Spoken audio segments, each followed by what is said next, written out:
Well, it's time now for perspective. And as we've been discussing throughout the programme today, French anti-terror prosecutors are investigating the murder of 3 people on Thursday morning in the French city of Nice.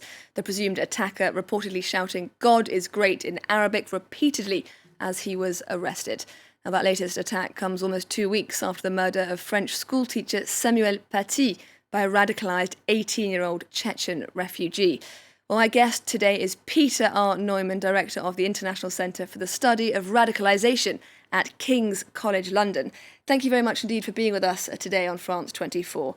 Now, yesterday on Thursday, Christian Estrosi, the mayor of Nice, described the ideology behind this attack as Islamofascism. Is that, do you think, a useful way to think about this sort of violence? It's not a useful way, and we had this discussion shortly after the invasion of Iraq in 2003 when members of the Bush administration were using the same term. It doesn't make sense because it basically lumps together Islam with fascism and thereby implies that everyone who practices that religion is a totalitarian, authoritarian, indeed a fascist. And I think the problem with that is, never mind the accuracy of the term, that by doing that, you're losing a lot of potential allies. Normal Muslims, mainstream Muslims, should not be upset and offended by what we say. They should be on our side fighting against the radicals and extremists. By lumping them all together and making all of them upset at us or at non-Muslims, we're losing a lot of potential allies, and that's why I don't think it's a particularly useful term.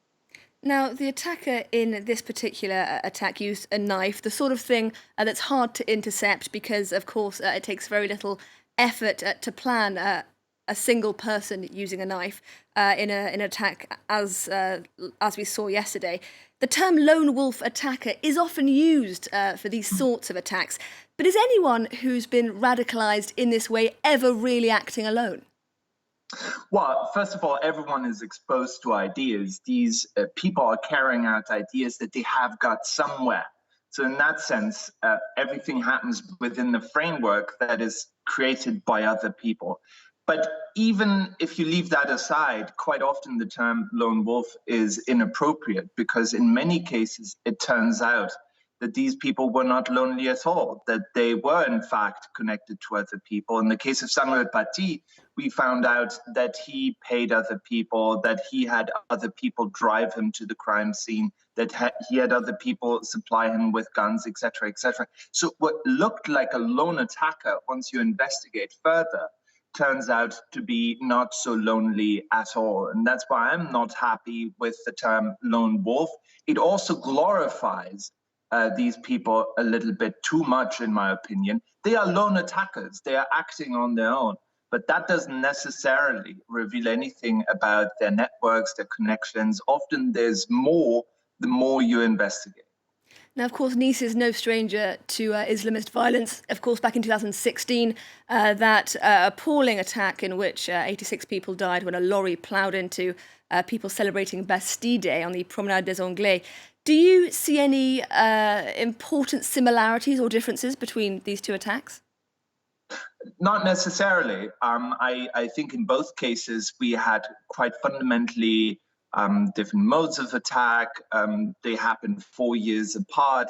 Now, of course, there is one perhaps interesting parallel in the sense that both attackers in 2016 and 2020 were of Tunisian descent, that they came from Tunisia, that perhaps Nice is a place where Tunisians go to and congregate, if you want.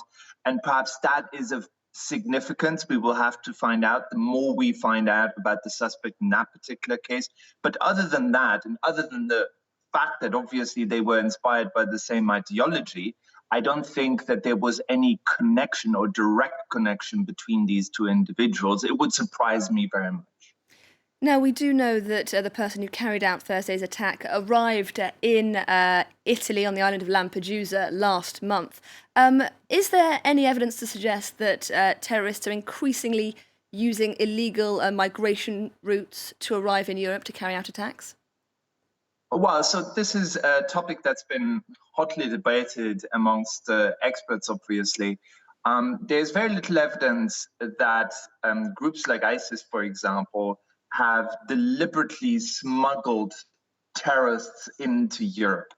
There are maybe, the 2 or 3 million people that have come to Europe since 2015. There may be 10 or 20 cases like that. And certainly there's no evidence of any increase. Most of the migrants and refugees who become terrorists over the past 4 or 5 years were people that radicalized after arriving and after settling in Europe. They were not people that were sent by ISIS.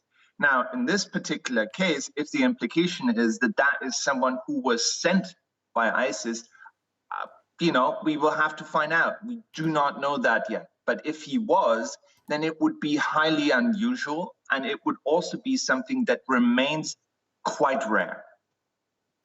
Now, we've just heard from French Interior Minister Gérald Darmanin. He said that France should expect more attacks like this. Is there anything that can be done in the short term to prevent this sort of bloodshed on the streets of France? Unfortunately, I think he's right. I think there's a dynamic right now going on with France very much in the focus. I'm old enough to remember 2006 and the so-called cartoon crisis in Denmark, where you had an almost exactly similar situation to what is happening right now, with an international campaign, attacks on Danish institutions, lots of tensions within Denmark itself, and it lasted for quite some time. So I do think this will be something that will carry on. And in the meantime, what can France do? France can do what it's always done, and actually mostly done quite well, which is really arrest everyone who is suspected of association with radical networks, who have shown up in contact books of extremists, and who is known to have consumed and approved of extremist material. And I think if France does that very consistently, it can probably minimize the number of attacks. If people are not truly connected to anyone else, if they're real lone attackers, then it's really difficult. But in the meantime, you can eliminate in the sense of excluding all the cases where that is not the case. Peter R. Neumann, Director of the International Centre for the Study of Radicalisation at King's College London, thank you very much for speaking to us today.